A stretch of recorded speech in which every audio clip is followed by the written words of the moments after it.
भविष्य क्या होगा? ये सवाल देखिए बहुत बड़ा है। अब ये सवाल इतना अहम इसलिए हो जाता है, महत्वपूर्ण हो जाता है, क्योंकि गुजरात में बीजेपी 27 साल से विराजमान है और बीजेपी के सामने कई चुनौतियां आने वाली है, जिन चुनौतियों को निभाना ही बीजेपी के लिए एक बड़ा टास्क होगा।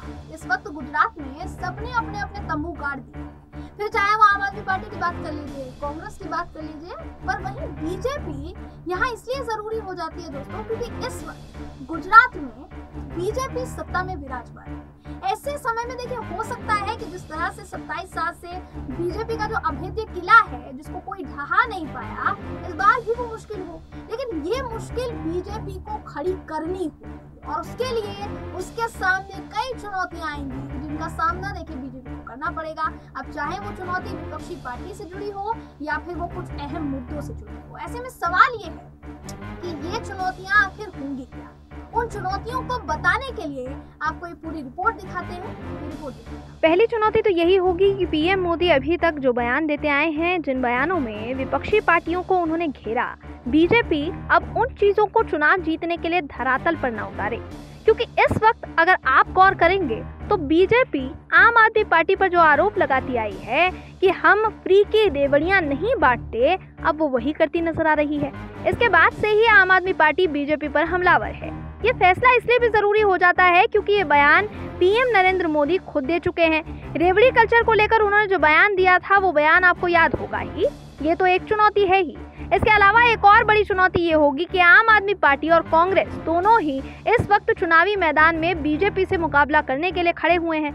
अब इन दोनों ही पार्टियों से कैसे निपटा जाएगा? देखिए, ये बात तो कही जा सकती है कि क्योंकि बीजेपी काफी समय से गुजरात की सत्ता में विराजमान है, इसलिए पीएम मोदी या अमित शाह समेत भाजपा के कद्दावर नेताओं की गुजरात में मजबूत पकड़ को नकारा नहीं जा सकता। प्रधानमंत्री नरेंद्र मोदी गुजरात के मुख्यमंत्री भी रह चुके हैं। ऐसे में उनकी रणनीतियां मजबूत हो सकती हैं, जिन्हें नकारा नहीं जा सकता। पर सवाल ये भी है कि जिस तरह के आरोपों से बीजेपी इस वक्त जूझ रही है, उससे वो कैसे निपटेगी। बिल्किस बानो का मुद्दा और रोजगार का मुद्दा, ये दोनों ही मुद्दे एक चुनौती हैं बीजेपी के लिए।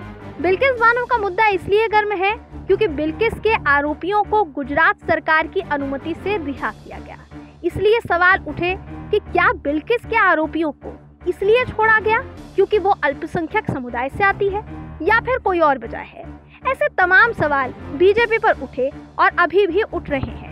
तो ये मुद्दा बीजेपी के लिए वाकई चुनौतीपूर्ण हो सकता है। लेकिन वहीं दूसरी तरफ बीजेपी इस मुद्दे से निजात पाने के लिए विपक्ष पर भी उन्हीं मुद्दों के जरिए निशाना साध रही है। आरोप लग रहा है कि बिल्किस बानो मामले पर बोलने से आम आदमी पार्टी भी कतरा रही है, क्योंकि दिल्ली के उप मुख्यमंत्री मनीष सिसोदिया से जब इस मामले में सवाल किया गया तो उनका जवाब भी पल्ला झाड़ने वाला था। ऐसे में बीजेपी आम आदमी पार्टी पर इस मुद्दे को लेकर भी हमलावर है। पर भाजपा के सामने चुनौती ये होगी कि आखिर ऐसे मुद्दों की वजह से उसका जो मुस्लिम वोट बैंक खिसकेगा, उस वोट बैंक को वो कैसे बचा पाएगी? क्योंकि यही वो वक्त है जब भाजपा को मुस्लिम वोटर्स को भी लुभाने के लिए साम दाम दंड भेद हर तरह की नीति अपनानी पड़ेगी। वहीं जैसा हमने बताया कि रोजगार का मुद्दा भी काफी अहम हो सकता है और अगर उसका समाधान बीजेपी ने नहीं निकाला तो आने वाले चुनाव में गुजरात के युवा वोटर्स भी बीजेपी से मुंह मोड़ सकते हैं। इसलिए इन्हें भी लुभाने के लिए बीजेपी को युवाओं के लिए कोई मास्टर प्लान तैयार करना ही पड़ेगा, क्योंकि आम आदमी पार्टी भी रोजगार के मुद्दे पर बात कर रही है और कांग्रेस भी रोजगार के मुद्दे पर बात कर रही है। कांग्रेस इस वक्त भारत जोड़ो यात्रा से गुजरात में दमखम दिखाएगी, वहीं आम आदमी पार्टी तो दिल्ली और पंजाब की तर्ज पर दमखम दिखा ही रही है।